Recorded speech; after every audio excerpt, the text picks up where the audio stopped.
大家好，我係循道學校歐秀容老師。今日價值觀教育好書推介就係呢一本繪本，書名係你看到我看到，為什麼會不一樣？佢主題呢係會講尊重嘅。文字同圖畫係由希斯麥肯錫負責。呢本書嘅主角係有 A 先生同埋 O 先生。A 先生係一個蘋果，O 先生係一個橘子。O 先生呢好想揾一個橘子喎，咁 A 先生就好好心咁幫佢揾啦。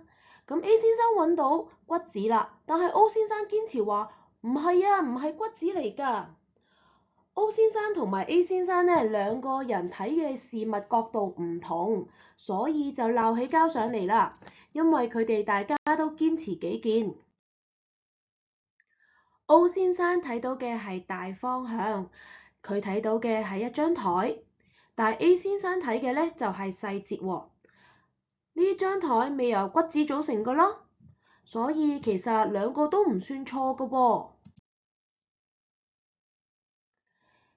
呢個故事就係不斷透過 A 先生同 O 先生嘅爭吵對話，希望同學反思一下，平時喺我哋日常生活裡面都會唔會發生類似嘅事件？其實可能你同同學鬧交，其實兩個都啱㗎，只不過係帶咗啲誤會，又或者睇事物嘅方向唔同。希望同學都能夠仔細咁睇下，明白到原來呢好多時候我哋都要學識尊重他人，同埋多啲諗下對方。尊重真係好重要㗎，尊重他人能夠讓我哋能夠明白到人哋嘅感受，多啲同理心。亦都尊重嘅氛圍能夠使到每個同學都能夠感到安全同埋舒適。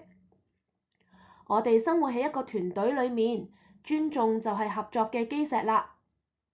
仲有啊，尊重他人係一個良好嘅品格，會影響到我哋第時嘅行為同埋價值觀。呢本簡單又得意嘅圖書，希望大家都能夠慢慢欣賞。佢教我哋要換位思考，我哋要互相尊重，創造一個和諧嘅生活環境。